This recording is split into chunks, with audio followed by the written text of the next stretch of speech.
Hakikatnya kejayaan 432 orang hafiz dan hafizah pada hari ini merupakan anugerah besar daripada Allah Subhanahu wa taala yang menuntut kita semua untuk sentiasa bersyukur di atas segala nikmat kurniaan Allah Subhanahu wa taala.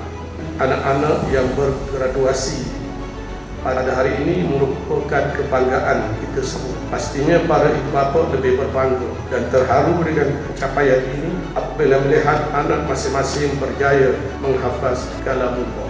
Bagi pihak kerajaan negeri, sehingga kini seramai 5,720 orang hafiz dan hafizah telah berjaya dilahirkan melalui institusi pendidikan negeri. Perkembangan ini adalah satu pencapaian yang amat besar dan cukup bermakna. Dalam masa yang sama, matlamat satu rumah, satu hafiz Al-Quran yang pernah digagaskan oleh kerajaan negeri sedang berada pada landasan yang tepat bagi membentuk negeri Kelantan yang sejahtera bersama Islam. Sebagai usaha berterusan dalam melahirkan masyarakat yang benar-benar menghayati ajaran Islam dalam kehidupan. Seteru setiap hafiz dan hafizah hendaklah menyadari betapa besarnya tanggungjawab yang dipikul, bukan sahaja untuk menjaga hafazan, bahkan untuk membimbing masyarakat agar memahami serta menjadikan kehidupan berpandukan kehendak Allah Subhanahu wa taala.